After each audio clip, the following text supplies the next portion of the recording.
దేవుని పరిశుద్ధులను ప్రియులైన మీ అందరికీ తండ్రి అయిన దేవుని నుండి ప్రభు అయిన యేసుక్రీస్తు నుండి కృపయు సమాధానం అనుగ్రహింపబడాలని దేవుని వేడుకుంటున్నాను. ప్రియులారా, సంఘ కాపరి గారి ఇప్పటివరకు మనతో చెప్పినట్టుగా లోకంలో ప్రభు చెప్పిన వాతావరణం కనపడుతుంది. ఇక స్థిరముగా యుద్ధములు చూసేటువంటి వాతావరణం వినపడుతుందండి. 2 సంవత్సరాల నుంచి మనందరికీ తెలుసు, వార్తల్లో ప్రధానంగా కనపడుతుంది ఏంటంటే, ఒక దేశం ఇంకొక దేశాన్ని చూస్తూ ఒక్కొక్కటి యాడ్ అవుతున్నాయండి, యుద్ధం ప్రకటించుకుంటూ. పోనీ ఏమన్నా ఆపుతున్నాయంటే ఆపట్లేదు కదా, మనకు తెలుసు. ఒకప్పుడంటే మనం అస్సలు మనసులో పెట్టలేదు, కానీ మనంతా తెలుసు. రష్యా ఉక్రెయిన్ యుద్ధం చూడగానే యుద్ధం అర్థమైంది, కానీ అది ఆగలేదండి. ఇంకా అది ఆగకముందే ఇంకొక దేశం మొదలుపెట్టింది, అది కూడా ఆపటం లేదు. దాన్ని చూడగానే ఇప్పుడు మనం విన్నట్టుగా ఇంకొక దేశానికి ఆలోచన వచ్చింది, అది మొదలుపెట్టింది. అది మొదలైంది అని అంటే అది ఎక్కడికి వెళ్తుందో ఎవరికి తెలియదు అంటున్నారు. ఏంటి ఇవన్నీ చూస్తున్నప్పుడు ఒక క్రైస్తవునిగా మనకు ఒక మాట చెప్పినాడు ప్రియమైన వారలారా దేవుడు. ఆ మాట ముందుగా సంఘంతో నేను చూపించాలనుకుంటున్నాను. దయచేసి లూకాసు వార్త 21వ అధ్యాయము. ఒక విధంగా ప్రభు రాకడ ముందు జరగబోతున్నటువంటి పరిస్థితులను గురించి ఎన్నో విషయాలను పంచుకున్న ప్రభు, ఆ విషయాలకు సంబంధించినటువంటి గుర్తులు మీకు కనిపిస్తుండగానే ఏం చేయమని మనతో అంటున్నాడు మీరు చూడగలిగితే. 21వ అధ్యాయం లూకాసు వార్త 28వ వాక్యాన్ని చదువుతున్నాను. ఇవన్నీ జరగనారంభించినప్పుడు మీరు ధైర్యము తెచ్చుకొని మీ తలలు ఎత్తుకొనుడి, మీ విడుదల సమీపించి ఉన్నది. చాలా ఈజీగా చదివేశానండి ఈ మాటని, కానీ మనం చూడవలసిన మార్గం ఇందులో ఉంది ప్రియమైన వారలారా. ఇవన్నీ జరగనారంభించినప్పుడు, భౌతికంగానైతే భయమేనండి. భౌతికంగానంటే ఫిజికల్గా మనందరం బతుకుతున్నాం. ఇంతవరకు మనం చెప్పినట్టుగా ఏవి ఎటుపోతాయో తెలియదండి. సరుకులు ఏ విధంగా మారబోతున్నాయో, మన నిత్యావసరాలు ఏ విధంగా మారబోతున్నాయో నిజమే, చాలా కష్టమే.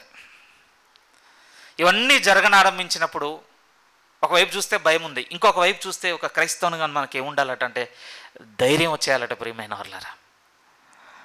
నిజంగానే ఇది మనకు టెస్ట్ అండి.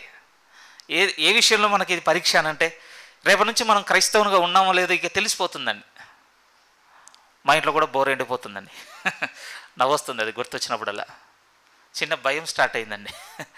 ఉండగలమా, వెకేట్ చేద్దామా, ఏం చేద్దాం? ఏముంది బ్రదర్, మీ బోరుకు మాకేంటి సంబంధం అంటారా? ప్రభు రాకడ ముందు ఇంకొక విషయం కూడా చెప్పాడు. ప్రకృతిలో కూడా చాలా మార్పులు చెప్పాడండి ఆయన. ఉండదట ప్రియమైన వారలారా. సహజ వనరులన్న పదం ఇక వినపడదు. బతకడం కష్టమైపోయే కాలాలండి.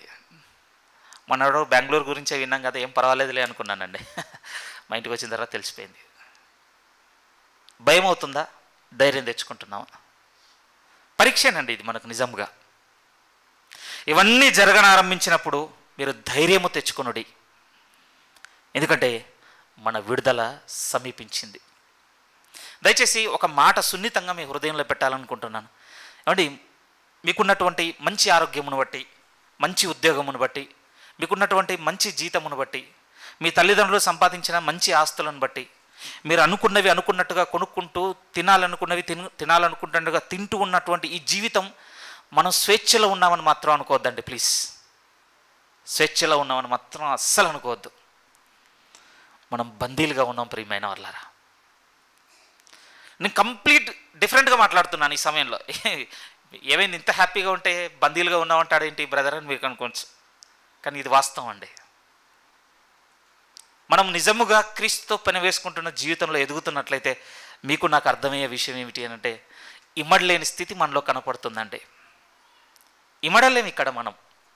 నిజం ప్రియమైన వారలారా. పౌలు గారు అన్న మాటే గుర్తు చేసుకోవాల్సిన మాట. నేను వెడలిపోయి క్రీస్తుతో కూడా ఉండవలన ఆశ నాకున్నది.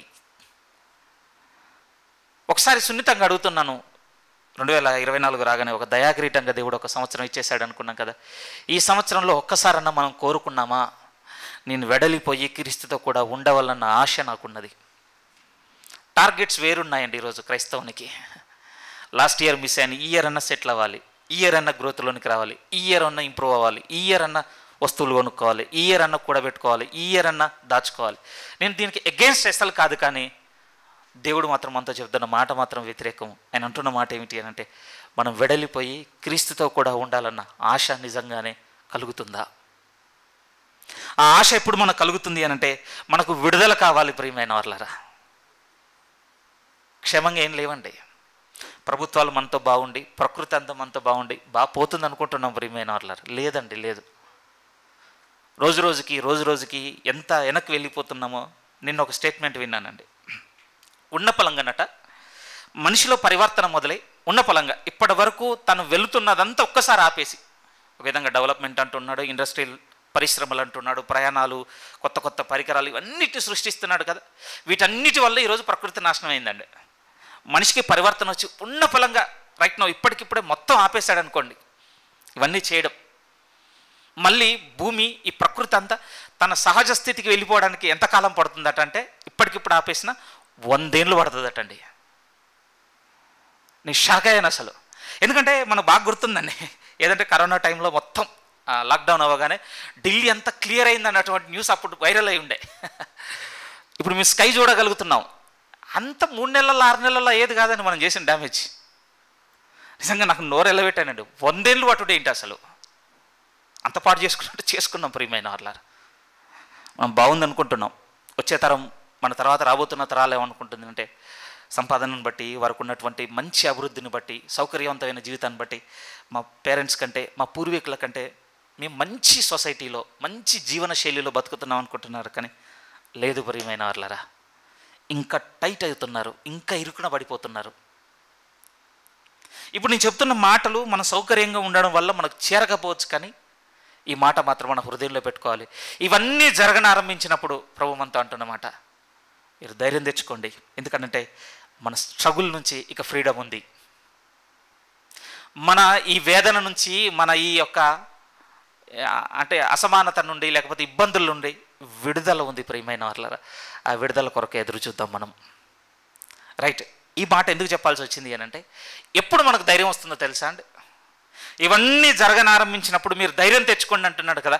ఎప్పుడు మనలోనికి ధైర్యం వస్తుంది అని అంటే, మనలో ప్రభువు చెప్పిన రీతిగా ఆయన వలె పరిశుద్ధులుగా బతకడానికి నిర్ణయం తీసుకున్నప్పుడు. ఒక మాట మళ్ళీ గతంలో గుర్తు చేసుకుంది, మళ్ళీ చూపిస్తాను. యోహాను మొదటి పత్రిక, ఎప్పుడు 3 చదువుతున్నాం కదా, ఈరోజు 2వ అధ్యాయంలో ఒక మాటను గుర్తు చేసుకుందాం. యోహాను మొదటి పత్రిక 2వ అధ్యాయం, యోహాను మొదటి పత్రిక 2వ అధ్యాయం 28వ వాక్యం నుంచి చదువుతున్నాను. 28 చూడండి జాగ్రత్తగా, సందర్భం చాలా చక్కగా సరిపోతుంది అక్కడికి రాగానే. యోహాను మొదటి పత్రిక 2వ అధ్యాయం 28 ఇక్కడ అంటున్నాడు, కాబట్టి చిన్నపిల్లలారా, ఆయన ప్రత్యక్షమగునప్పుడు ఆయన రాకడ యందు మనము ఆయన ఎదుట సిగ్గుపడక ధైర్యము కలిగి ఉండునట్లు మీరు ఆయన యందు నిలిచియుండుడి. ఇవన్నీ జరగనారంభించినప్పుడు అనగా ఎందుకోసం జరుగుతున్నాయి అంటే, ఆయన రాకడ ముందు జరగబోతున్నవి అన్నీ. రైట్, మరి ఆయన ప్రత్యక్షమైనప్పుడు ఏంటి పరిస్థితి అని అంటే, ధైర్యముతో మనము ఆయన ఎదుట నిలబడాలి అని అంటే ప్రియమైన వాళ్ళారా. ఇప్పుడు మనతో ఒక లేఖనం మాట్లాడుతూ ఉంటుంది, ఇప్పుడు మీరు ఆయన ఎందుండి నడుచుకోండి. నేను కూడా ఉదయకాలం కొన్ని కీర్తనల భాగాలు చదువుకుంటున్నాను ప్రియమైన వాళ్ళారా. ఇశ్రాయేల్ను గురించేనండి. వాస్తవానికి వాతావరణం అంతా చూడగానే కొన్ని లేఖనాలు ఇశ్రాయేల్ గురించి ఉన్నాయి. వారిని ఆశీర్వదించే వారిని దేవుడు ఆశీర్వదిస్తానన్నాడు, వారి కొరకు ప్రార్థన చేయండి అని, ఇలాంటి లేఖనాలన్నీ చదువుకుంటున్నాను ప్రియమైన వాళ్ళారా. ఒక నూతనమైన భావము నా హృదయంలో దేవుడు నింపినట్టుగా అనిపించింది, అది మీతో పంచుకోవాలి. మీరు అవునన్నా కాదన్నా ఇశ్రాయేళ్లకు ఒక నిజ దేవుడు తెలుసన్న అతిశయం వాళ్ళలో బలంగా ఉంటుంది తెలుసా అండి.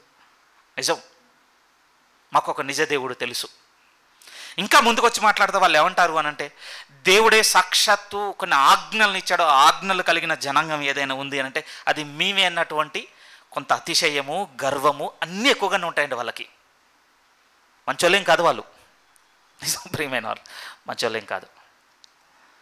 వాళ్ళ గురించి ధ్యానిస్తున్నప్పుడు నాకు అనిపించింది, ఏమిటనిపించింది అని అంటే, ఇది మీతో చెప్పుకోవాలి ప్రియమైన వాళ్ళారా. నూతన నిబంధన కూడా మాట్లాడుతూ ఏముంటుందంటే, రక్షణ దేవోక్తులు యూదుల పరం చేయబడే అంటారండి రోమా 3లో చదువుతున్నప్పుడు. నిజంగా ఏమండి, ఒక విధంగా రక్షకుడు యూదుల నుంచి పుట్టి ఉన్నాడు, అన్నీ బాగున్నాయి ప్రియమైన వాళ్ళ. వారికంటే మనం బాగా ఆనందించవలసిన విషయం ఏం జరిగింది అని అంటే, ఈరోజు వాళ్ళు మిస్ చేసుకుంది మనం దొరికించుకున్న దాన్ని బట్టి అతిశయం ఏంటంటే, మనం ఈరోజు యేసుక్రీస్తుని నమ్ముకున్నందుకు చాలా ఆనందపడాలి ప్రియమైన వాళ్ళ. ఇది ఎప్పుడు తెలిసే మాట కదా బ్రదర్, ఇందులో ఏముందంత ఫీలింగ్ అంటారా? నాకు ఒక విషయం తెలిసిందండి. ఆ మాట దగ్గర తీసుకెళ్ళడానికి కొంత వివరణలోనికి మిమ్మల్ని నడిపించాలి. ఇప్పుడు నేను ఆ వివరణలోనికి తీసుకెళ్తేనే ఆ మాట యొక్క అర్థత మీ హృదయానికి చేరుతుంది, ఇంటెన్సిటీ. పేతురు గారు రాస్తూ, కొంచెం పేజీ వెనక తిప్పండి. పేతురు గారు రాస్తూ మొదటి పత్రిక 1వ అధ్యాయం, పేతురు గారు రాస్తున్నటువంటి మొదటి పత్రిక 1వ అధ్యాయం ప్రభు మాట్లాడుతూ 14వ వాక్యంలో అంటున్న మాట చదువుదాం. ముందుగా 14లో ఏమంటున్నాడు అని అంటే, నేను పరిశుద్ధుడనై ఉన్నాను గనుక మీరును పరిశుద్ధులనై ఉండుడి. పేతురు మొదటి పత్రిక 1వ అధ్యాయం 14లో ఉన్నమాట. దేవుడు మాట్లాడుతూ అంటున్న మాట పేతురు గారు గుర్తు చేస్తున్నారు. దేవుడు ఆజ్ఞాపించింది, నేను పరిశుద్ధుడనై ఉన్నాను గనుక మీరును పరిశుద్ధులనై ఉండుడి. ఇక్కడ మనం చదివింది వాస్తవానికి ఇది పాత నిబంధన మాట ప్రియమైన వారలారా. ఇది పాత నిబంధనలో చెప్పిన మాట. ఇది పాత నిబంధనలో ఎక్కడ చెప్పబడింది అని అంటే లేవియకాండం అనే పుస్తకంలో చెప్పబడిందండి. లేవియకాండం 11వ అధ్యాయంలోనికి రండి ప్రియమైన వారలారా. ముందు అక్కడ చూద్దాం మాటను ఒకసారి. లేవియకాండము 11వ అధ్యాయము. ఇక్కడికి మీరు రాగలిగినట్లయితే ఒక మాట మనతో మాట్లాడుతుంది చూడండి. లేవియకాండము 11వ అధ్యాయము 44వ వాక్యం ఇక్కడే మొట్టమొదటిసారిగా కనపడుతుందండి. ఏమని? నేను మీ దేవుడైన యెహోవాను, నేను పరిశుద్ధుడను గనక. లేవియకాండము 11వ అధ్యాయం 44లో అంటున్నాడు, నేను మీ దేవుడైన యెహోవాను, నేను పరిశుద్ధుడను గనక మీరును పరిశుద్ధులై ఉండునట్లు మిమ్మును మీరు పరిశుద్ధ పరుచుకొనవలెను. ఏ విషయం అంతా చెప్పిన తర్వాత దేవుడు ఈ మాట చెప్తున్నాడో తెలుసా? ఈ అధ్యాయం అంతా ఒక విధంగా ఇశ్రాయేలుకు చాలా ఆజ్ఞలు ఇచ్చినవి కనపడుతుంటాయండి. అందులో ఇవి తినాలి మీరు, ఇవి తినొద్దు, ఇవి ముట్టుకోవాలి మీరు, ఇవి ముట్టుకోవద్దు, ఇవి చేయడం అనేది పరిశుద్ధతకు సూచనగా దేవుడు ఆజ్ఞలు ఇస్తాడు ప్రియమైన వారలారా. దేవుడు ఇశ్రాయేలుతో వాస్తవాన్ని మీరు పేజీ వెనక్కి వచ్చారనుకోండి 29లో కనపడుతుంది. నెల మీద ప్రాకు జీవరాశులలో మీకు అపవిత్రమైనవి ఏవనగా చిన్న ముంగిస, చిన్న పందికొక్కు, ప్రతి విధమైన బలిక గోజానండి. అది చదువుకుంటూ వెళ్ళిపోతే ఒక పెద్ద లిస్ట్ ఇస్తాడండి దేవుడు. ఆ లిస్టులో ఏం చెప్తాడంటే ఇవి చేయాలి మీరు, ఇవి చేయొద్దు అంటాడు.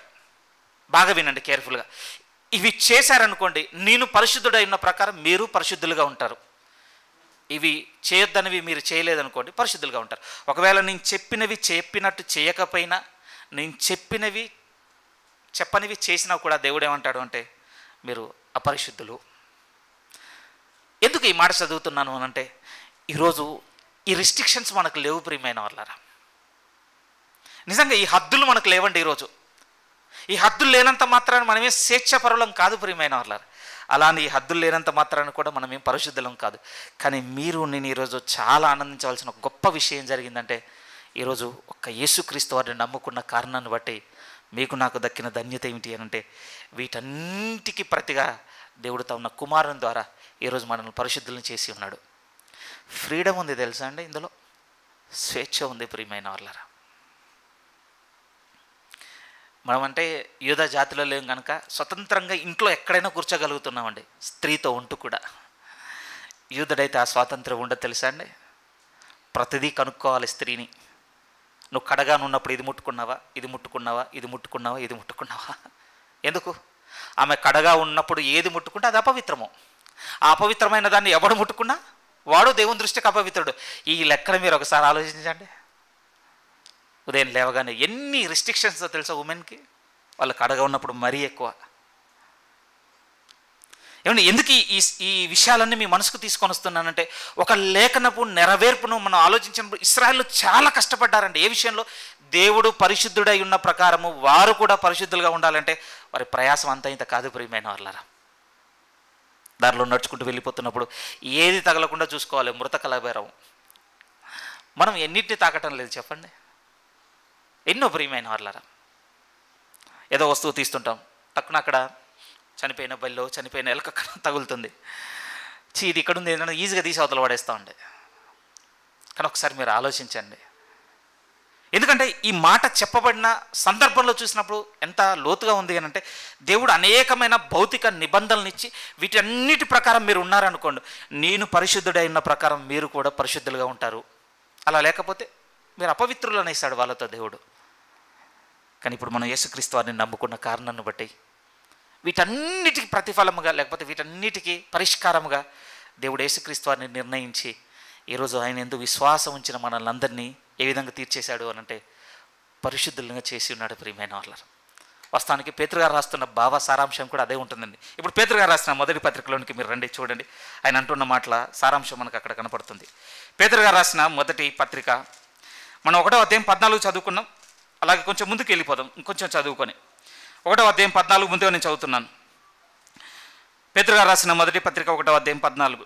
నేను పరిశుద్ధుడై ఉన్నాను గనుక మీరును పరిశుద్ధులై ఉండుడని వ్రాయబడి ఉన్నది. కాగా మీరు విధేయులకు పిల్లలై మీ పూర్వపు అజ్ఞాన దశలో మీకుండిన ఆశలను అనుసరించి ప్రవర్తించక మిమ్మును పిలిచిన వాడు పరిశుద్ధుడై ఉన్న ప్రకారం మీరును సమస్త ప్రవర్తన యందు పరిశుద్ధులై ఉండుడి. కిందకు వచ్చేసరికి ఏమంటాడంటే 18లో కూడా, పితృపారంపరమైన మీ వ్యర్థ ప్రవర్తనను విడిచిపెట్టినట్లుగా మీరు విమోచింపబడింది క్షేమైన వస్తువులతో కాదు, వెండి బంగారంలో వంటి క్షేమైన వాటితో కాదు, నిజంగా అమూల్యమైన క్రీస్తు రక్తం చేత, నిజంగా అక్షయమైన వస్తువు చేత, ఒక విధంగా వెలకెట్టలేని దాని చేత ఈరోజు మీరు విమోచింపబడి తిరిగి. నిజంగా అండి, ఇది మనము పొందుకొనుటకు చాలా ధన్యులుగా ఎంచబడ్డాం ప్రియమైన వాళ్ళారు. ఏంటి ఉదయకాలం నీ హృదయాన్ని ఆనందింపజేసిన విషయం బ్రదర్ అని అడిగితే నేనేం చెప్తానంటే, ఇశ్రాయేల్ అందరికంటే ఈరోజు కొంత నేను ఆనందంతో ఉన్నాను ప్రియమైన వాళ్ళారా. ఏ కారణాన్ని బట్టి అనంటే, వారి వలె ఈరోజు దేవుని ఎదుట పరిశుద్ధంగా మనం ఉండాలి అంటే ఈ భౌతిక సంబంధమైన ఈ రూల్స్ లేవండి. దాని అర్థం ఏది చేసుకుంటా చేసుకుంటూ పోవచ్చు అనంటే మళ్ళీ దాని గురించి రెండో భాగంలో మాట్లాడతాను ప్రియమైన వాళ్ళ. కానీ ముందు నేనేం చెప్తున్నానంటే, వీటన్నిటిని ముందు పెట్టుకున్నప్పుడు ఇశ్రాయేళ్ల కంటే ఎక్కువ దొరికిన ఆధిక్యత ఏమిటి అనంటే, వాళ్ళైతే దేవుని దృష్టికి పరిశుద్ధులు కావాలంటే వాళ్ళు సెట్ ఆఫ్ రూల్స్ ఎన్ని ఉన్నాయంటే 613 దేవుని కనపడాలి వాళ్ళు. కానీ మీకు నాకు దొరికిన ధన్యత ఏమిటి అంటే, వాటి నుంచి ఇప్పుడు మనకు విడుదల. ఒకవేళ మనం కూడా 613 పెట్టుకొని బతికేద్దాం, పరిశుద్ధులు అవుదామని అంటే, పరిశుద్ధ గ్రంథం అంతా చెప్పింది ధర్మశాస్త్రానికి ఉన్న స్వభావం ఏమిటి అని అంటే, ఒకటే మీరితే మొత్తం మీరినట్టే ప్రియమైన వాళ్ళారు.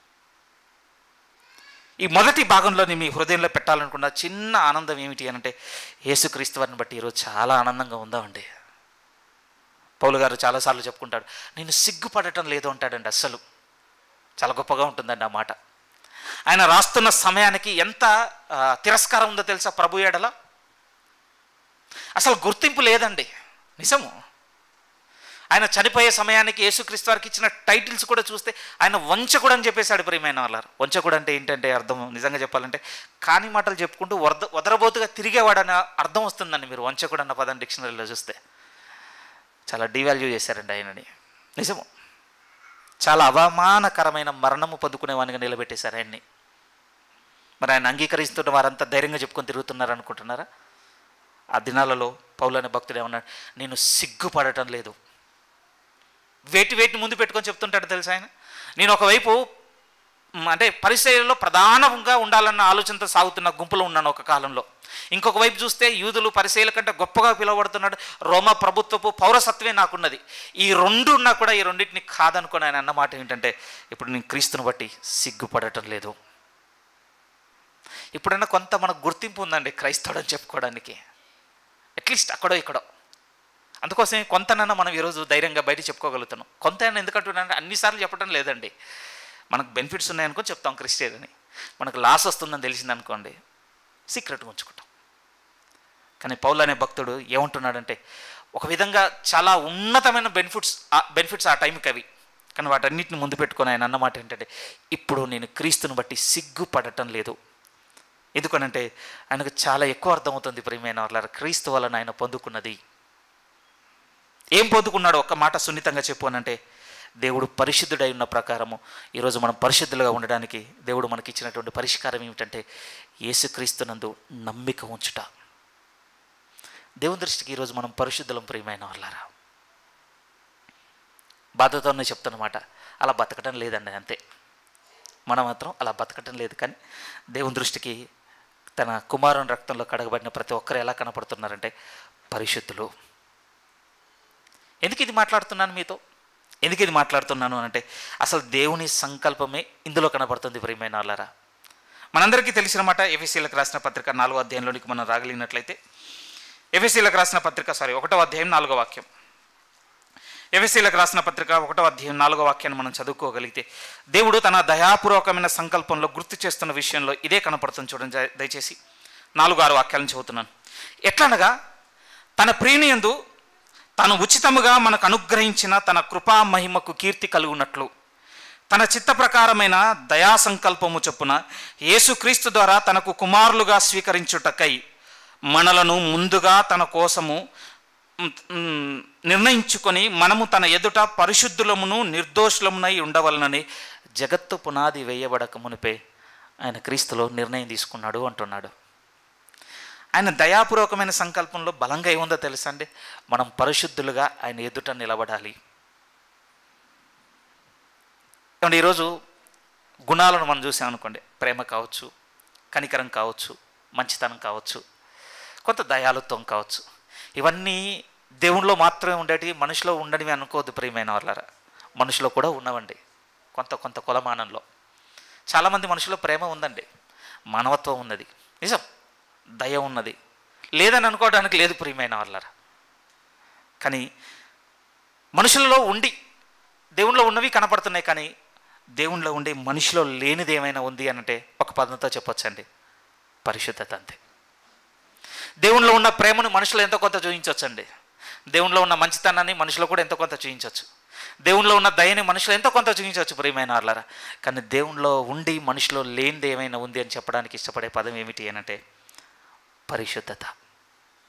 అందుకోసమేనండి ఆ దేవుడు మళ్ళీ ఏదో పరిశుద్ధులుగా ఉండుటకు మనల్ని ఏదో చేయమని చెప్పలేదు ప్రియమైన వాళ్ళారా. ఆయన ఇచ్చిన పరిష్కారం ఏమిటంటే, నా కుమారుణ్ణి విశ్వసించండి మీరు. ఇప్పుడు ఆయనను బట్టే ఆయన ఎదుట పరిశుద్ధులుగా నిర్దోషులుగా నిలబడగలిగేటువంటి అర్హతను మనం పొందుకున్నాము. తెలిసిన విషయాలే, మీకు కొత్త ఏం కాదండి ఇది.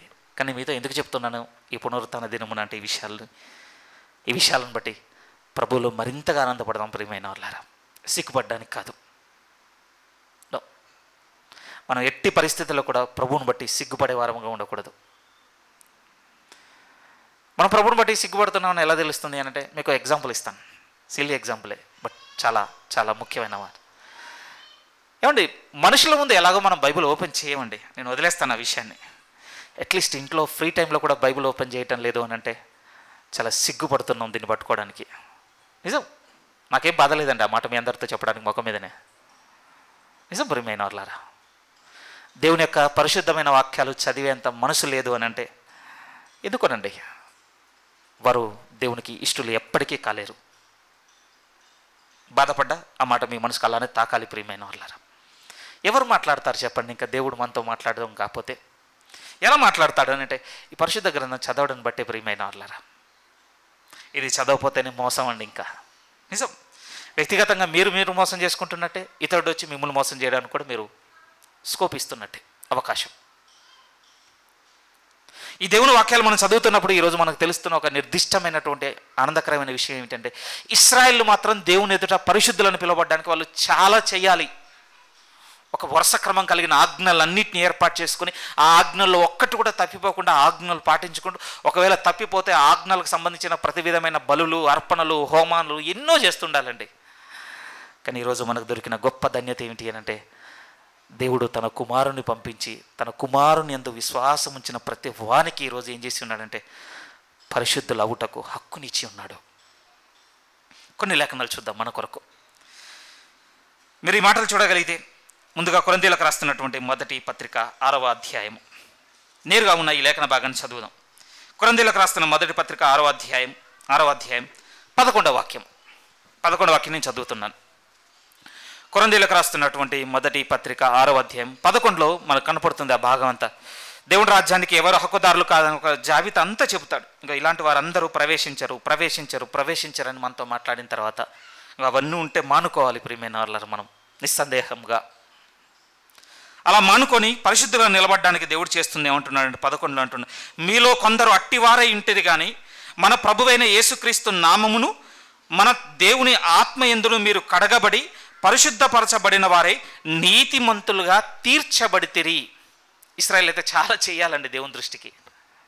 అందుకోసం ధర్మశాస్త్రం వలన ఏ మనిషి కూడా నీతిమంతుడని పిలువబడలేడు ఇక. ఎందుకంటే ప్రతిదీ అతిక్రమించిన ప్రతిసారి దోషే. కానీ మీరు నేనైతే ఈరోజు ప్రభువుని బట్టి మన జీవితంలోనికి ఏమొచ్చింది అని అంటే పరిశుద్ధత వచ్చింది ప్రియమైన వాళ్ళారా. ఎందుకు ఈ పదాన్ని ఇంత మూలరాతిగా పెట్టి ఎందుకు మాట్లాడుతున్నానంటే మనందరికీ తెలిసిన లేఖనాలు ఉన్నవి ప్రియమైన వాళ్ళారా. పరిశుద్ధత లేకుండా దేవుని చూచుట అసాధ్యం. ఇంకా స్థిరమైన మాట చెప్పాలి అంటే పరిశుద్ధత లేకుండా మనం ఇప్పుడు ఏ లోకం కోసం అయితే ఎదురు చూస్తున్నామో ఆ లోకంలోనికి మనం ప్రవేశించలేం ప్రియమైన వాళ్ళారా. ఏదో మీరు మానవ సంబంధంగా మళ్ళీ ఏవో కొత్త రూల్స్ పెట్టుకొని అవన్నీ చేస్తూ వెళ్ళిపోవడానికి చెప్పడం లేదండి పరిశుద్ధతను గురించి. నేను అలానే అనుకున్నాను ప్రియమైన వాళ్ళు. మళ్ళీ ఇశ్రాయేల్ వలె కొన్ని ఉన్నవి, ఈ కొన్ని ఆజ్ఞలను ముట్టవద్దు, తాకొద్దు, చూడొద్దు, వినొద్దు, వీటన్నిటిని పెట్టుకొని వీటిలో సాగితే పరిశుద్ధంగా ఉంటానని నేను అనుకున్నాను ప్రియమైన వాళ్ళ. మళ్ళీ ఇశ్రాయేల్ లానే వీక్ అయిపోతున్నామండి మనం. నిజమే, మిమ్మల్ని ఏమి అంటే లోక సంబంధాల వలె పాపంలో బతకడానికి, స్వతంత్రులుగా ఉండడానికి పిలవటం లేదు నా స్వార్థ ద్వారా. ఒక ఫ్రీడమ్ వైపు లాక్కెళ్ళాలనుకుంటున్నానండి. నిజం, చాలా కష్టంగానే ఉంటుంది మీరు గ్రహించడం. నడవాలి ప్రియమైన వాళ్ళ ఇందులో మనం. ఏదో మిమ్మల్ని ఇక మీకు నచ్చినట్టుగా చేసుకుంటూ లోకంలో బతకండి అన్నాని పిలవటం లేదు నేను ఈ మాటలు చెప్పి. ఎందుకంటే నేను మాట్లాడుతుంటే ఎలా ఉంది అంటే, పరిశుద్ధత దేవుడు యేసుక్రీస్తుని నమ్ముకోగానే ఇచ్చేసాడు కనుక ఇక మీరు ఫ్రీ అయిపోయారు, మీకు నచ్చినవి చేసుకోండి అని చెప్తున్నట్టుగానే ఉంది కదా. అయ్యో, అలాగైతే మనం ఇశ్రాయేళ్ల కంటే హీన స్థితికి దిగిపోతాం ఇంకా. నిజమేనండి. ఏమో ఇది నేను చెప్పగలిగే స్థాయి నాకు ఉందో లేదో, కానీ ఒక సువార్థికురాలు యొక్క చిన్న ఒక విధంగా ఆమె సాక్ష్యం అనుకోండి, అది బాగా తాకిందండి నా హృదయానికి. ఆమెను ఏమడిగారు అంటే, మీ వ్యక్తిగతమైన జీవితంలో మీరు శోధనలు ఎలా జయిస్తుంటారు, అపవాదం నుంచి ఎదురవుతున్న శోధనలు మీరు ఎలా జయించడానికి ప్రయత్నం చేస్తున్నారని ఆమెను అడిగినప్పుడు ఆమె చెప్పింది చాలా బాగా అనిపించిందండి. ఏమన్నది అని అంటే, అపవాది ఎప్పుడు నన్ను శోధించడానికి నా డోర్ నాక్ చేసినా ఆ డోర్ ఓపెన్ చేయడానికి నేను ఎవరిని పంపిస్తాను అని అంటే యేసుక్రీస్తుని పంపిస్తుంటాను అని చెప్పిందండి ఆవిడ. కొంచెం వినడానికి అనీజీగా ఉందండి ఆ స్టేట్మెంట్. మనం యేసుక్రీస్తుకి ఆర్డర్ చేసి డోర్ తీయమని చెప్పడం ఏంటి అన్నట్టుగానే ఉంది, కానీ సొల్యూషన్ ఉంది ప్రియమైన వాళ్ళ అందులో. నిజమండి, సొల్యూషన్ ఉంది. ఆమె చెప్పింది ఏంటంటే, నాకు శోధనలు ఎదురవుతున్న ప్రతిసారి దాని అర్థం ఏంటంటే అపవాది నా డోర్ నాక్ చేస్తుంది, నా తలుపు కొడుతుంది, తీయని. అలా తీసేది విషయంలో ప్రతిసారి నేను తీయకుండా దాన్ని తీయడానికి నేను ఎవరిని పంపిస్తుంటాను అని అంటే యేసుక్రీస్తు వారిని. కొంచెం అదోలా ఉన్న వాస్తవానికి ఆమె ఏ వాక్యం ఆధారం చేసుకొని చెప్పి ఉన్నదని అంటే హెబ్రీ 4:15 ఉంటుంది ప్రియమైన వాళ్ళారా. మనం శోధింపబడినప్పుడు దేవుడు ఏమన్నాడంటే, ఇదిగో మీరు సమయోచితమైన సహాయం పొందుకున్నట్లు నా కృపాసనం యొద్దకు వచ్చి నన్ను వేడుకోండి అన్న మాటే ఉంటుందండి. ఓకే, అది ముందే నేను చెప్పాను కదా, అది చెప్పడానికి నాకు అర్హత ఉందో లేదో నాకు తెలియదు, కానీ ఈ మాట మీతో ఎందుకు చెప్తున్నాను అంటే, ఇక పరిశుద్ధత దేవుడు మనకు అనుగ్రహించేస్తే మనకు నచ్చినట్టుగా బతకొచ్చు కదా, ఏ రూల్స్ లేవు కదా ఈరోజు అని అంటే, రూల్స్ మనకు లేవు నిజమేనండి, ఒప్పుకుంటాను. కానీ మనకున్న ఒకే ఒక్క రూల్ ఏంటో తెలుసా, ప్రతి చిన్నదానికి ప్రభువును మనం ఆశ్రయించటే మనకున్న రూల్ ప్రియమైన వాళ్ళ. మనం చాలా నడిస్తే కానీ చెప్పలేని విషయాలు ఇవన్నీ. అందుకోసం ఏంటంటే అపోస్తల జీవితం చదువుతున్నప్పుడు ఎలా ఉంటుందని అంటే, ప్రతిదీ ప్రభువుని అడిగి చేసినట్టుగానే ఉంటుందండి. మరి ప్రయాణం కావచ్చు, వారు ఆగిపోవడం కావచ్చు, సువార్త ప్రకటించడం కావచ్చు, తినడం కావచ్చు, కలవడం కావచ్చు, ప్రతిదీ ప్రియమైన వాళ్ళారా. ఓకే, ఈ పదాలు పెద్దవి, మనము స్వతంత్రులుగా అన్నీ చేసుకోగలుగుతున్నాం కనుక అన్నీ దేవుణ్ణి అడగాలనా అన్నట్టుగా మనకు ఉంటుందండి. కానీ నేనేం చెప్పాలనుకుంటున్నాను అంటే, ఆయన పరిశుద్ధుడై ఉన్న ప్రకారం మనం పరిశుద్ధులుగా బతకాలి అని అంటే అన్ని దేవుణ్ణి అడగాల్సిందే ప్రియమైన వాళ్ళారు. ఓకేనండి, ఇంతవరకు మనం తెలియక చేసిన వాటి విషయంలో దేవుడు మనకు తెలుసు, మనతో చెప్పిన మాట. ఆయనైతే ఆ అజ్ఞాన కాలంలో అయితే చూడనట్టుగా ఉంటున్నాడు, కానీ తెలుసుకున్న తర్వాత మాత్రం ఇప్పుడు మనం మారు మనసు పొందవాలని కోరుతున్నాడు. అపోస్తల కార్యములు ఈ లేఖనాలు చూడండి, చాలా బాగున్నాయి ప్రియమైన చదువుతున్నప్పుడు. అపోస్తల కార్యములు ఒకసారి 20వ అధ్యాయంలోనికి మీరు రాగలిగినట్లయితే, అపోస్తల కార్యములు 20వ అధ్యాయము పౌలు గారు మాట్లాడుతూ కొన్ని మాటలు మనతో చెప్తున్నాడు, మనం గ్రహించడానికి ప్రయత్నం చేద్దాం. 20వ అధ్యాయము 32వ వాక్యం ముందుగా చూద్దాం. అపోస్తల కార్యములు 20వ అధ్యాయం 32. ఇప్పుడు దేవునికిని ఆయన కృపావాక్యమునకు మిమ్మును అప్పగించుచున్నాను, ఆయన మీకు క్షేమాభివృద్ధి కలగజేయుటకును పరిశుద్ధపరచబడిన వారిలో స్వాస్థ్యం అనుగ్రహించుటకును శక్తిమంతుడు. మీరు చూడగలుగుతున్నారా? ఇప్పుడు మనల్ని ఎక్కడ జాయిన్ చేయాలనుకుంటున్నాడట దేవుడు, పరిశుద్ధుల స్వాస్థ్యంలో మనల్ని చేర్చాలనుకుంటున్నాడట ప్రియమైన వాళ్ళారు. ఊరికే కాదు, నిజమేనండి. ఒక విధంగా ఒక సేవకుడు అన్నమాట, ఒక విధంగా పరలోకంలో డ్రెస్ కోడ్ ఏంటి అని అంటే హోలీనెస్ అన్నాడండి ఆయన. అంతే, హెవెన్ డ్రెస్ కోడ్ ఏంటంటే అంతే, హోలీనెస్. పరలోకపు ఒక విధంగా యూనిఫామ్ ఏమిటి అని అంటే పరిశుద్ధత. ఈజీగా ఇలా గుర్తుపట్టేస్తాడట అండి అందులోకి ప్రవేశించగానే. దేవుడు గుర్తుపట్టేదేంటి మనకే తెలిసిపోతుందండి. మేము కూడా లాస్ట్ టైం సిద్ధపరిచిన స్థలం నుంచి మొత్తం టీం అంతా ఒక బస్ ఎక్కేసామండి. ఇది చెప్పాలి, బాగా ఫన్గా ఉంటుంది. మేము మాట్లాడేస్తున్నాం వెనక, చాలామంది ఉన్నాగా మేము మాట్లాడుకుంటున్నాం. ఏంటంటే అంజబాబు అన్న ఎలాగో కండక్టర్ కదా, తమ్ముడు మీరు ఒకటి నోటీస్ చేశారా ఏంటంటే, బస్సులో మనం తప్ప ఎవ్వడు మాట్లాడట్లేదు తమ్ముడు అన్నాడు. నిజమేనండి, మీ తప్ప ఎవ్వరూ మాట్లాడట్లేదు బస్సులో వెనక. అది ఎందుకు చెప్తున్నాను తెలుసా? తెలిసిపోతుందండి. ఆ వాతావరణంలోనికి వెళ్ళగానే అందరూ సైలెంట్గా ఉండి మనమే మాట్లాడుతున్నాం అనుకోండి, ఎలాగైతే మనకు తెలిసిందో రేపటి రోజున ఇమాజిన్ ప్రియమైన వాళ్ళారా, ఆ లోకంలో ఎవరిది స్వాస్థ్యం అంటే పరిశుద్ధులతో స్వాస్థ్యం ఆ లోకము వారిది. అది మనం వెళ్ళిపోతాం అనుకుంటున్నాం, వెళ్ళిపోగానే ఈజీగా నోటీస్ చేస్తామండి, నేను ఇక్కడ ఉండవలసిన వాడను కాను. ఎలాగో నాకు తెలుసులేండి, అలా ఉన్నవానికి ఎలాగో ప్రవేశం లేదు. ఇన్ కేస్ అందులోకి ప్రవేశం వచ్చినా అప్పుడు మనం ఇమాజిన్ చేస్తుంటాం కదా, నేను బతికిన మంచి బ్రతుకుని బట్టో, ఇన్ టైంకి వచ్చిన దాన్ని బట్టో, ఇచ్చిన నా గివింగ్ని బట్టో, నేను చేసిన ప్రేయర్ని బట్టో, తిరిగిన స్వార్థ సభలను బట్టో నాకు ఇవ్వడానికి కొంత ఉంటుంది కదా మన మనసులో. ఆ కొంత గురించి చెప్తున్నాను నేను. మంచిదే, అభిప్రాయం మీలో పెట్టుకోండి. కానీ నేనేమంటున్నాను అంటే, అట్టివారు అక్కడికి వెళ్ళగానే తెలిసిపోతుంది, ఇది నేను నిలబడవలసిన చోటు కాదు. ఆ చోట్లో ఎవరున్నారు అని అంటే అది పరిశుద్ధుల స్వాస్థ్యం. ప్రియమైన వాళ్ళారా, పరిశుద్ధుల స్వాస్థ్యము.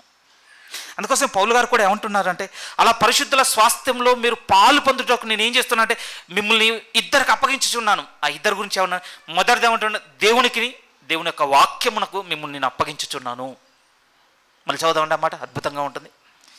32, ఇప్పుడు దేవునికి ఆయన కృపావాక్యమునకు మిమ్మల్ని అప్పగించుచున్నాను. ఎందుకు ఆ పరిశుద్ధ స్వాస్థ్యములో ప్రవేశించి వారితో మనం ఉండాలి అని అంటే ఈ ఇద్దరు మాత్రమే మనల్ని పరిశుద్ధులుగా ఉంచగలిగేవారు. ప్రియమైన వాళ్ళారా, మన అభిప్రాయాలు కాదండి, మనం తీసుకునేటువంటి వ్యక్తిగత నిర్ణయాలు కాదు. మనం అంటుంటాం కదా, ఇది ఒకటి చేశాను ప్రభు, నువ్వు అది చేయలేవా, అది చేయొచ్చు కదా. ఒక బార్గెన్ ఉంటుందండి దేవుని దగ్గర, ఒక బేరం ఆడుతుంటాం మనం. నేను కూడా ఆడుతుంటాను నా బలహీనతను బట్టి. పెద్దవారం అవ్వాలండి, పిల్లవారిగా ఉన్నాం, పిల్లవారిని చేష్టలు చేయించున్నాం, బార్గెనింగ్ ఉంది. నేను రెగ్యులర్గా చర్చ్కి వెళ్తున్నాను కదా, నాకు అనారోగ్యాన్ని తీసేయి, లేకపోతే ఆర్థికమైన ఇబ్బందుల నుంచి నన్ను స్వతంత్రం చేయి, నాకు వృద్ధి నీవు. ఓకేనండి, చిన్నగా నేను మాట్లాడాలంటే బార్గెన్ అండి నిజంగా. ఇది మనం పిల్లవానిగా ఉన్నాం. ప్రియమైన వాళ్ళారా, దీని నుంచి పెద్దవానిగా మనం మారాలి. ప్రభు నుంచి పొందుకునే స్థితి నుంచి ప్రభు కోసం కోల్పోయే స్థితికి మనం వృద్ధి చెందాలి. నిజం, చిన్న జీవితాలు కాదండి. ఒక విధంగా ప్రభు కొరకు హతసాక్షులుగా మరణించిన వారి కొన్ని మాటలు వింటుంటే కోల్పోవడంలో వాళ్ళు ఎప్పుడు ఫస్ట్ ఉన్నారండి, పొందుకోవడంలో కాదు. ఈరోజు మనకు అనుకోండి, బతికినంతకాలం మంచి బతుకు కోసం పోరాడతాం ప్రియమైన, చనిపోయిన తర్వాత కూడా మంచి సమాధి కోసం పోరాడుతుంటుందండి ఈరోజు క్రైస్తవ్యం. నిజం, ఆ మాట నేనేం వెనుక తీసుకోవడం లేదు ఈ విషయంలో. బతికినంతకాలం చక్కగా బతకాలన్నటువంటి ప్రయత్నం, చచ్చిన తర్వాత మంచి స్థలంలో సమాధి కోసం ప్రయత్నం. కోల్పోయేది ఎప్పుడు క్రైస్తవుడు. కొంచెం బలమైన మాటేనండి, నేను ఒప్పుకుంటాను, నన్ను క్షమించండి. కానీ ఎందుకు ఈ మాట అంటున్నా అంటే, ఆ స్వాస్థ్యం ఎవరిదటంటే పరిశుద్ధులుగా ఉండుటకు పిలువబడిన వారిది ఆ స్వాస్థ్యం. అలా పరిశుద్ధతలో ఉండడానికి పౌలు గారు అంటున్నారు, నేను దేవునికి ఆయన కృపావాక్యమునకు మిమ్మల్ని అప్పగించుచున్నాను. అందుకోసం మిమ్మల్ని అన్నానండి ఇందాక, ఉండి కూడా బైబిల్ మనం తెరవటం లేదు అనంటే అయ్యో మనం పిలువబడుటకు అనర్హులము అని. ఇది అపోస్తల కార్యములు 26వ అధ్యాయంలోనూ కూడా మీరు రాగలిగితే ఇంకొక లేఖనం కూడా మనతో మాట్లాడుతున్న మాట చూడండి. 26వ అధ్యాయము, అపోస్తల కార్యములు 26వ అధ్యాయము 18వ వాక్యం చాలా పెద్దగా ఉంది.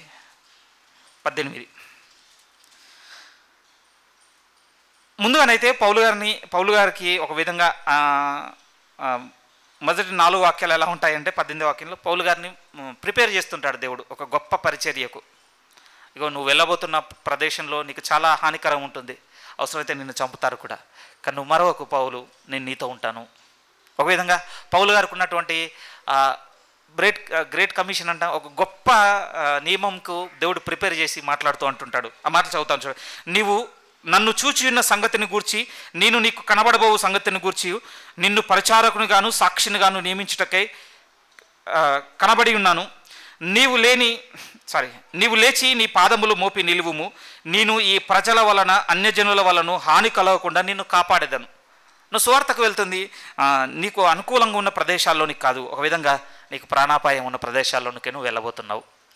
కానీ ఒకటి మరొక నేను నీకు తోడుగా ఉండబోతున్నానని పౌలు గారిని ప్రిపేర్ చేసిన తర్వాత వెంటనే ఆ కింది భాగంలో అంటుంటాడు, వారు చీకట్లో నుండి వెలుగులోనికి, సాతాను అధికారంలో నుండి దేవుని వైపుకు తిరిగి నా యందలి విశ్వాసము చేత పాప క్షమాపణను పరిశుద్ధపరచబడిన వారిలో స్వాస్థ్యము పొందినట్లు వారి కన్నులు తెరుచుటకై నేను నిన్ను వారి యొద్దకు పంపెదనని చెప్పాను.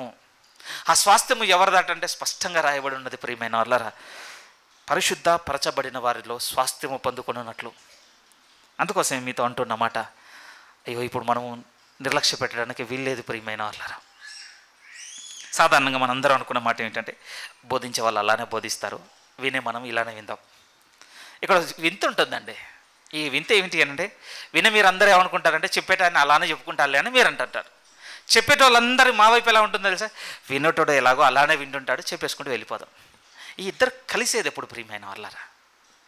ఒకసారి ఆలోచించండి. మీరు కలిసేది ఎప్పుడు?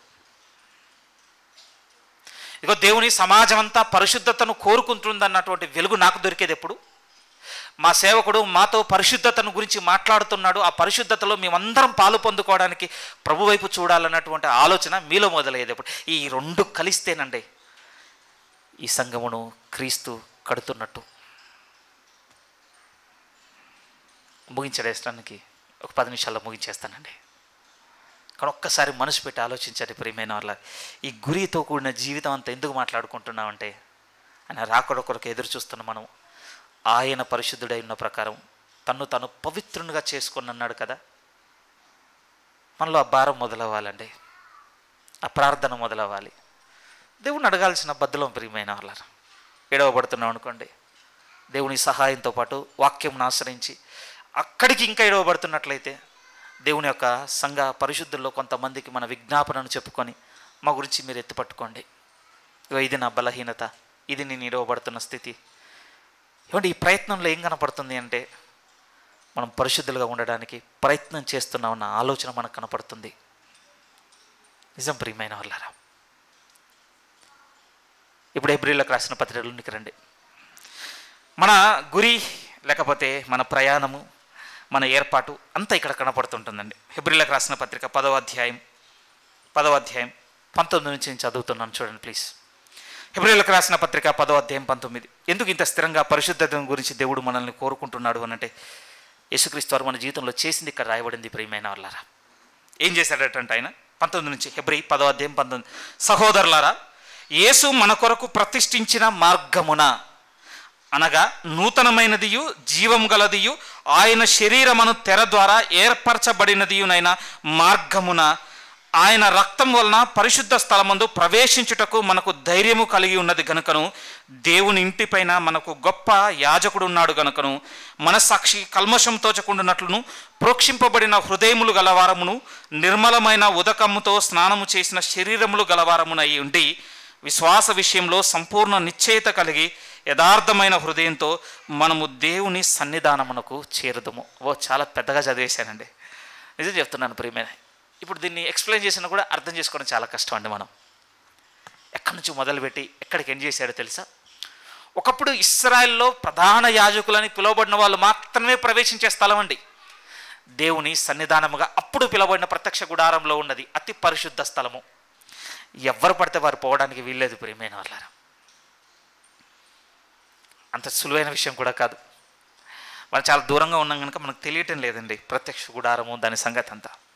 అప్పుడప్పుడు బాధ కలుగుతుందండి. మళ్ళీ ఆ రోజులు వస్తే బాగుంటుంది అనిపిస్తుంది. ఇటువైపు జరుగుతున్న చర్చ్ అటువైపు జరిగేది, ఈ ఉదయం జరుగుతున్న చర్చ్ ఈవినింగ్ జరిగేది మనకు ఒకప్పుడు. అప్పుడు ఏముండదు తెలుసా అండి, కొన్ని చైర్లు ఇట్లా వేయబడేది. ఎవరైతే ప్రిపేర్ అయ్యి వచ్చారో వాళ్ళందరికీ క్విజ్ ఉండేదండి. అట్లీస్ట్ ఆ క్విజ్ వల్లనన్నా కొంత చదివాం బైబుల్ మనం. బాధ అవుతుంది ప్రియమైన వాళ్ళ, కొంత చదవాలండి మనం. ఒక్కొక్క విషయాన్ని నిర్గమకాండంలోను లేవియకాండంలోను ఆ 2 పుస్తకాల్లో చదువుతున్నప్పుడు ప్రత్యక్ష గుడారం కావచ్చు, ఆ ప్రత్యక్ష గుడార సంబంధమైన ఆలయ ధర్మం జరిగించే విషయంలో అహరోను క్రమానికి దేవుడు ఇచ్చినటువంటి కట్టుబాట్లు కావచ్చు, వాటి విషయంలో దేవుడు తీసుకునేటువంటి కోపం చూస్తేనండి మరీ ఆశ్చర్యం అనిపిస్తుంది. ఏం చేశారటంటే అహరోను కుమారులో కూడా ఏం చేశాడటంటే అన్నిటిని కలిపేశాడటండి దేవునికి వేసే ధూపంలో. పోనీలే దాన్ని తీసి ఇంకోటి పెట్టండి అన్నాడు అనుకుంటున్నా, లేదు ప్రియమైన వాళ్ళ, నిశ్చయంగా చంపేశాడండి. అలానే దేవుడు మళ్ళీ మారిపోయాడంటే కొంతకాలం ముందుకెళ్ళగానే మంచి వాడిగా కనపడతాడండి.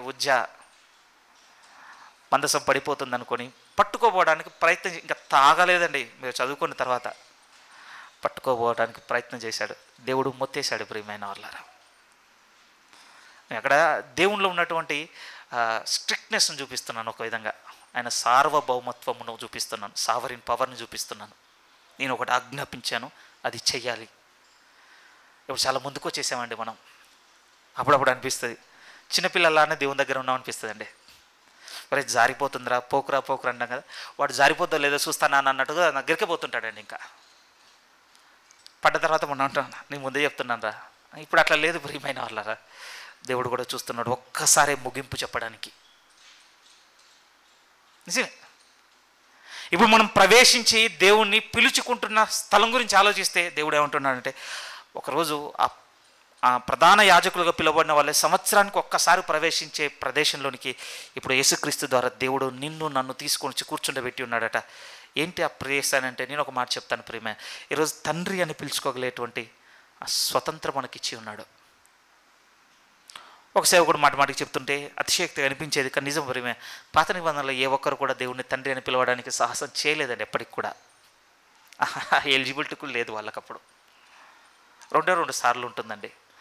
ఐ థింక్ దినవృత్తాంతంలో దావీదు చేసే ప్రార్థనలో కనపడుతుంది, తర్వాత మలాకీ గ్రంథంలో కనపడుతుంది. నేను తండ్రిని అయితే నాకు రావాల్సిన ఘనత ఏమైనా 2 times అంతే, ఇంకా ఉంటుందండి. అవి కూడా ప్రియమైన వాళ్ళ పరిశుద్ధాత్మ ప్రేరణతో సందర్భానుసారంగా పలకవలసిన పదాలుగా కనపడ్డాయి తప్ప ఎవరు కూడా సాహసం చేయలేదు. కానీ ఈరోజు మీరు నేను తండ్రి అని సులువుగా పిలుచుకోగలుగుతున్నాం. ఎందుకు పిలుచుకోగలుగుతున్నాం అంటే, ఇప్పుడు తన కుమారుని విశ్వసించిన కారణాన్ని బట్టి ఇప్పుడు మనల్ని ఎక్కడ తీసుకొని నిలబెట్టాడంటే దేవుని యొక్క పరిశుద్ధ సన్నిధానంలోనికి మనల్ని చేర్చి ఉన్నాడు. అందుకోసం పదాలు కూడా ఎలా ఉంటాయో తెలుసా అండి, విశ్వాస విషయంలో సంపూర్ణ నిశ్చయత కలిగిన వారముగా. విశ్వాస విషయంలో సంపూర్ణ నిశ్చయత. నన్ను క్షమించండి, నేను మీతో పాటుగా మీతోనే కలిసి నడుస్తున్నాను. నేనేం మీ మీద చాలా పై స్థాయిలో ఉన్నానని చెప్పడం లేదు, కానీ ఇప్పటి నుంచి మీ గురి నా గురి ఏమాలంటే మనం తీసుకున్న ఈ విశ్వాసంలో సంపూర్ణ నిశ్చయత కలిగి ఉందాం. క్రైస్తవునిగా ఉందాం ప్రియమైన వాళ్ళారా. పరిశుద్ధతను ప్రేమించేవారుగా ఉందాం. ఇతరుల కీడును కోరని వారుగా ఉందాం. ఇతరుల కొరకు కొంత బాధను సహించేవారముగా ఉందాం. మేలు చేయటంలో తప్ప కీడు చేయటంలో ఏమాత్రం కూడా చెయ్యి ముందుకు తీసుకునే వారముగా ఉండడానికి ప్రయత్నం చేయకుండా ఉందాం. ఇంకా స్థిరమైన మాట చెప్పాలి అంటే, ప్రభు ఏ మార్గం గుండానైతే అందులోనికి ప్రవేశించాడో ఆ మార్గం గుండా ప్రయాణం చేసేవారముగా ఉండడానికి సంపూర్ణ నిశ్చయత తీసుకుందాం. పరిచయం చేశానండి, నాకు అర్థమైపోయింది, ఇక దీన్ని స్ట్రెచ్ చేయలేనండి. ఇక మాట్లాడుకోవాల్సిన విషయాలు కొన్ని వస్తున్నాయి ప్రియమైన వాళ్ళారా. పరిశుద్ధతను మనం పరిచయం చేసుకున్నాం. ఒకటైతే క్లియర్గా కనపడుతుందండి, దేవుడు తానున్న లోకంలోనికి ఎవరికి ప్రవేశం అంటున్నాడు అంటే పరిశుద్ధులకు మాత్రమే.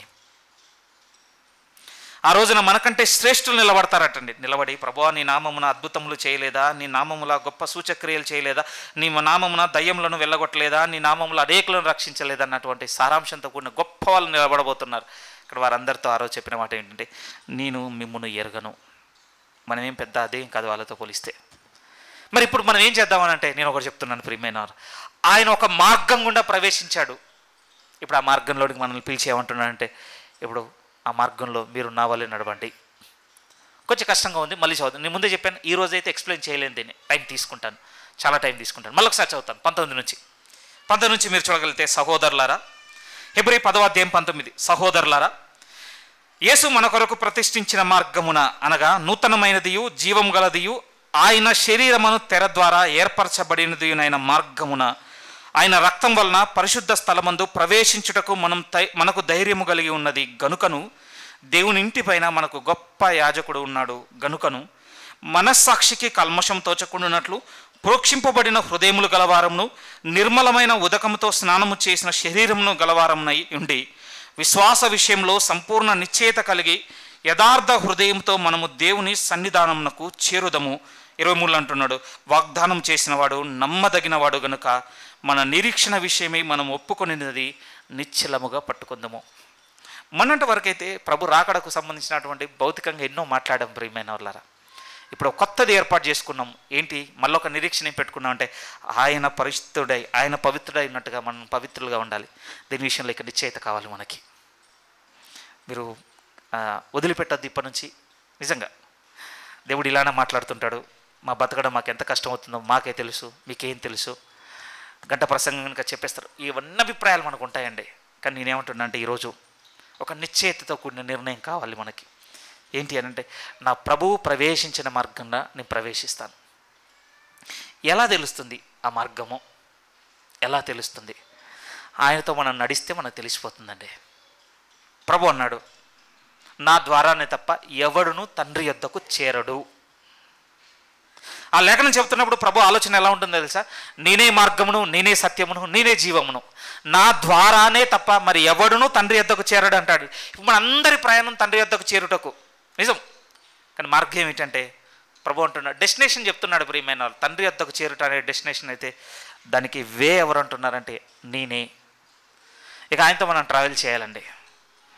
సాధ్యమైతే ప్రియమైన వాళ్ళ, సువార్తల దగ్గర నుంచి, ప్రవక్తల వాక్యాల దగ్గర నుంచి, అపోస్తల బోధ వరకు ప్రభు జీవితంలో ఎన్ని ఆనవాళ్ళు ఉన్నాయో అన్ని ఆనవాళ్ళు చూడడానికి ప్రయత్నం చేద్దాం. ఆయన బోధన చూద్దాం, ఆయన బిహేవియర్ని చూద్దాం.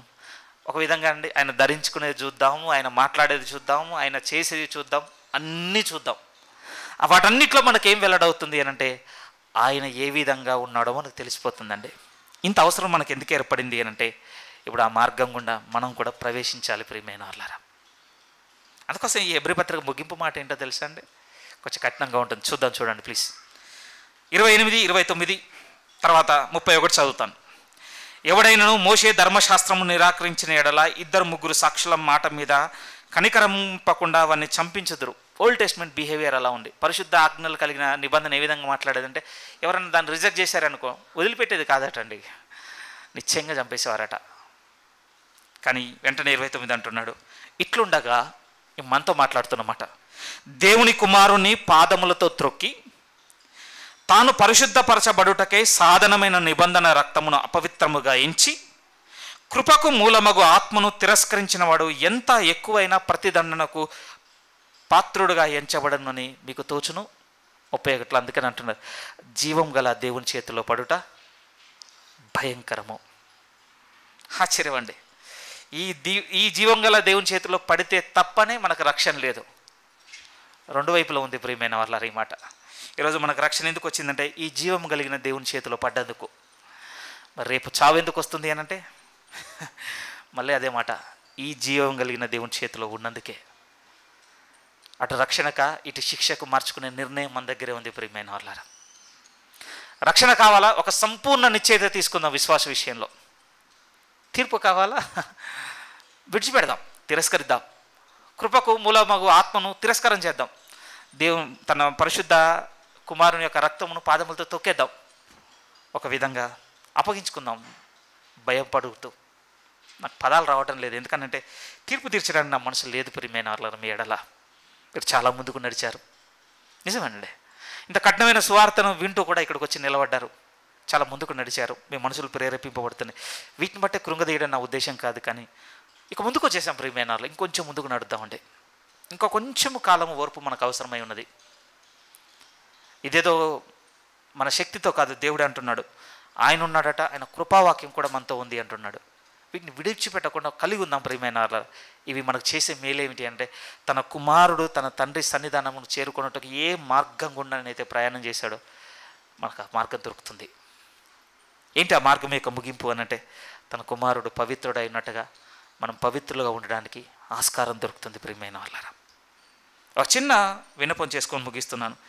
దయచేసి దేవుణ్ణి అడిగిరండి ప్రతి ఆదివారం, మాతో మాట్లాడు ప్రభువా, మాతో మాట్లాడు అని. ఎందుకంటే ఆయన మాట్లాడుతూనే ఉన్నాడు ప్రియమైన వాళ్ళ, మనం గ్రహించటం లేదేమో.